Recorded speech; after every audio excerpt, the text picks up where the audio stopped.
தொடர்ந்து வேலை செஞ்சுக்கிட்டு இருக்கிறதாலேயோ அல்லது தொடர்ந்து படிச்சுக்கிட்டு இருக்கிறதாலேயோ ஒரு விதமான சலிப்பு உண்டாக வாய்ப்பு இருக்குது, களைப்பு உண்டாக வாய்ப்பு இருக்குது. ஆனால் இது போலலாம் எந்த விதமான அலுப்பும் தெரியாமல் போட்டித் தேர்வுகளுக்கு தயாராகிட்டு இருக்கிறவங்கெல்லாம் தொடர்ந்து 8 மணி நேரம் சலிக்காமல் உற்சாகமாக படிக்கவும் அல்லது பணியாற்றவும் இன்றைக்கி ஒரு கலக்கலான டெக்னிக் கற்றுக்க போகிறோம். அதுதான் பொமோடோரோ டெக்னிக். ஃப்ரான்செஸ்கோ சிரில்லோ அப்படின்ற ஒரு இத்தாலி நாட்டுக்காரர் தான் 1980களில் இந்த டெக்னிக்கை முதல்ல இந்த உலகத்துக்கு கொண்டு வந்தார். பொமோடோரோ அப்படின்ற வார்த்தை தக்காளின்ற வார்த்தைக்கான ஒரு இட்டாலியன் வேர்ட்.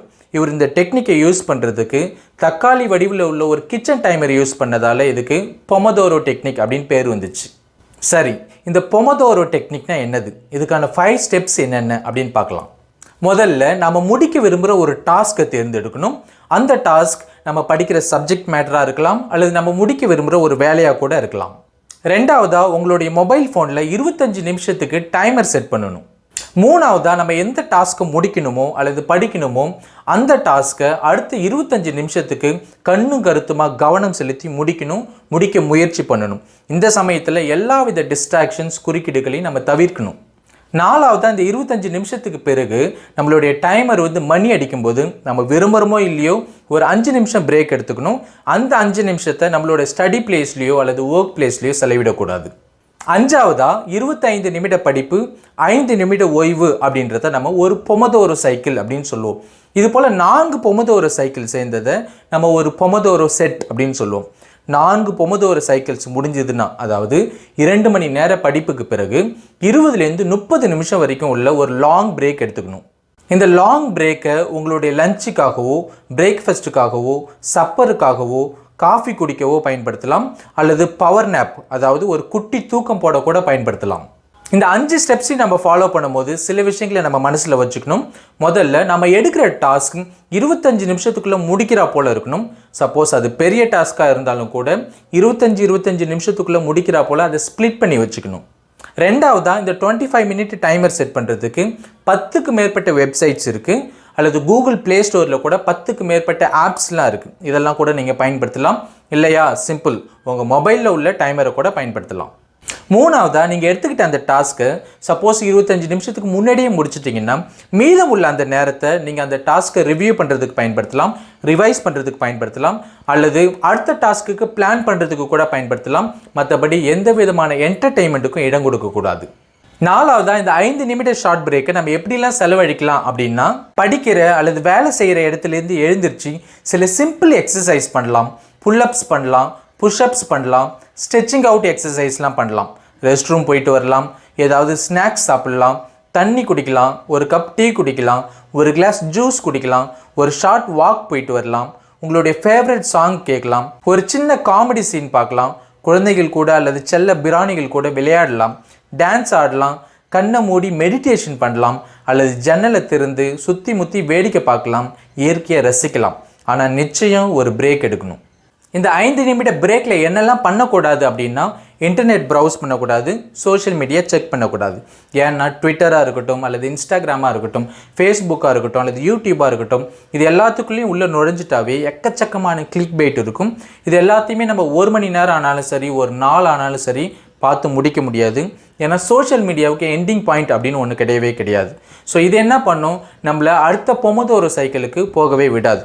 அதனால் இந்த 5 மினிட்ஸில் நம்ம சோஷியல் மீடியாவை செக் பண்ணுறதை அவாய்ட் பண்ணுறது ரொம்ப நல்லது. அடுத்ததாக இந்த பொமோடோரோ டெக்னிக்கை பயன்படுத்துறதால என்னென்ன நன்மைகள்லாம் இருக்குது அப்படின்னு பார்க்கலாம். முதல்ல இந்த டெக்னிக்கோட ஸ்பெஷாலிட்டியே என்னதுன்னா, நம்ம இடையில எடுத்துக்கிற அந்த ஷார்ட் பிரேக் தான். இந்த உலகத்திலே உள்ள பெஸ்ட் மொபைலாக இருக்கட்டும் அல்லது பெஸ்ட் லேப்டாப்பாக இருக்கட்டும், இது எல்லாத்துக்குமே தேவைப்படும் போது அப்பப்போ நம்ம சார்ஜ் ஏற்றணும், இல்லைன்னா பேட்ரி என்ன ஆகும், டெட் ஆகிடும். அதே போல் தான் தொடர்ந்து வேலை செஞ்சுட்டு இருக்கிற நமக்கு, தொடர்ந்து படிச்சுக்கிட்டு இருக்கிற நமக்கு சார்ஜ் ஏற்றுறதுக்கு தான் இந்த ஷார்ட் பிரேக். இதனால் நம்மளுடைய களைப்பு நீங்கி சலிப்புலாம் நீங்கி நம்மளுடைய உடலுக்கும் மூளைக்கும் ஒரு புத்துணர்ச்சி கிடைக்கும், நம்மளுடைய ஆக்கத்திறனும் படைப்பாற்றலும் அதிகரிக்கும். ரெண்டாவதாக, சிலர் தொடர்ந்து 6-7 மணி நேரங்கள் படித்து வாடி வதங்கி போயிடுவாங்க. நாள் கடைசியில் அந்த அளவுக்கு டயர்டாக இருப்பாங்க.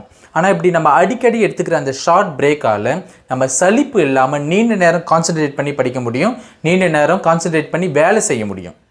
மூணாவதாக, நேர மேலாண்மை, அதாவது டைம் மேனேஜ்மெண்ட் அப்படின்ற ஒரு நல்ல பழக்கத்தை ஏற்படுத்தி கொள்ள முடியும்.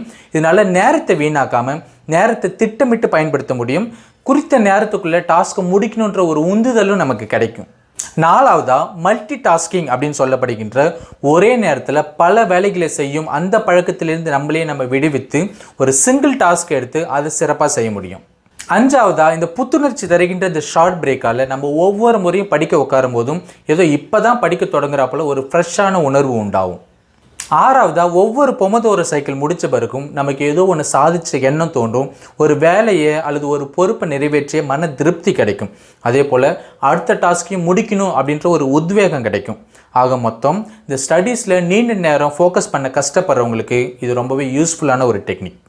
கடைசியாக உங்களை சிலர் நினைக்கலாம், இந்த ஸ்டடியோ அல்லது ஒர்க்கோ ஒரு ஃப்ளோவில் போயிட்டு இருக்கும்போது இந்த 5 நிமிட பிரேக்குன்றது ஒரு தேவையில்லாத டிஸ்டர்பன்ஸ், ஒரு தேவையில்லாத டிஸ்ட்ராக்ஷன் அப்படின்னு நினைக்கலாம். உங்களுக்கு ஒரு விஷயம் சொல்ல விரும்புகிறேன். இந்த பொமடோரோ டெக்னிக்கில் உள்ள டைமிங்கை நீங்கள் உங்களுக்கு தகுந்தா போல் மாடிஃபை பண்ணிக்கலாம்.